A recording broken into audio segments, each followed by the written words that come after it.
முருங்கைக்கீரை பொரியல் பண்ண போகிறோம். முருங்கைக்கீரையில் எவ்வளோ நன்மைகள் இருக்குதுன்னு சொல்லிட்டு நான் சொல்லி உங்களுக்கு தெரிய வேண்டியது இல்லை. அதனால் வாரத்தில் ஒரு நாள் 2 நாள் கண்டிப்பாக எந்த கீரையாக இருந்தாலுமே பொரியலோ கடையிலோ செஞ்சு சாப்பிடுங்க, ரொம்ப நல்லது. இதுக்கு முன்னாடி முருங்கைக்கீரை பொரியல் போட்டிருக்கேன். அதில் வந்து நான் பேசுகிற சவுண்டு வந்து யாருக்கும் கேட்கல அப்படின்ற மாதிரி நிறைய கமெண்ட் அப்படி தான் வந்துருந்துச்சு. அதுக்காக இன்றைக்கி இந்த முருங்கைக்கீரை பொரியல் போடுறேன். எப்படி செய்யலாம் அப்படிங்கிறத இப்போ பார்க்கலாம். முருங்கைக்கீரையோட தண்டெல்லாம் எடுத்துட்டு க்ளீன் பண்ணி வச்சுருக்கேன், கழுவி எடுத்து வச்சுருக்கேன். பெரிய வெங்காயம் 2 சின்னதாக கட் பண்ணி வச்சுருக்கேன். வரமிளகாய் 3 கட் பண்ணி வச்சுருக்கேன். வரமிளகாய்க்கு பதில் பச்சை மிளகாய் கூட சேர்த்துக்கலாம். தேங்காய் துருவல் 2 ஸ்பூன் எடுத்திருக்கேன். எண்ணெய் காஞ்சிச்சு, கொஞ்சம் ஜீரகம் சேர்த்துக்கலாம். கடுகுலாம் போட வேணாம், ஜீரகம் போட்டால் போதும். வெங்காயமும் மிளகாயும் சேர்த்துக்கலாம். பொரியலுக்கெல்லாம் வெங்காயத்தை ரொம்ப வதக்கணுன்ற அவசியமாக இல்லை, லைட்டாக வதக்கினாலே போதும். வெங்காயம் இந்த அளவுக்கு வதக்கணும். இதில் கீரை சேர்த்துக்கலாம்.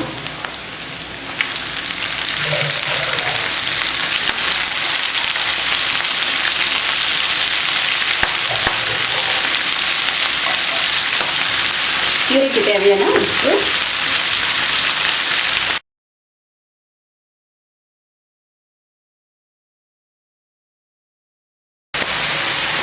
போட்டு நல்லா கீரையை கலந்து விட்டாச்சு.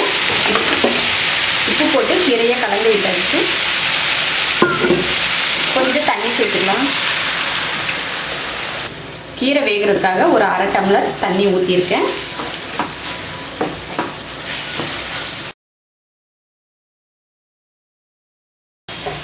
கீரையில் ஊற்றின தண்ணியெல்லாம் வற்றி கீரை நல்லா வெந்துருச்சு.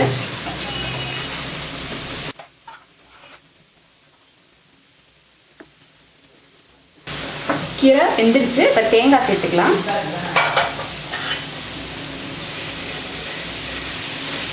இப்போ அடுப்பை ஆஃப் பண்ணிடலாம். தேங்காய் போட்டுட்டா அடுப்பை ஆஃப் பண்ணிடணும். எந்த பொரியலாக இருந்தாலும் தேங்காய் போட்டால் அடுப்பை ஆஃப் பண்ணிக்கலாம்.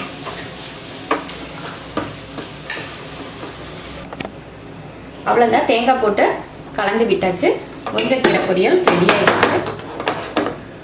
முருங்கைக்கீரை பொரியல் ரெடி ஆயிடுச்சு. இதே மெத்தடில் எல்லா கீரை பொரியலும் பண்ணலாம். ரொம்ப ஈஸியாகவும் இருக்கும். பிடிச்சிருந்தா லைக் பண்ணுங்கள். மற்றவங்களும் பார்க்கணுன்னு நினச்சா ஷேர் பண்ணுங்கள். மறக்காமல் சப்ஸ்கிரைப் பண்ணுங்கள். நன்றி.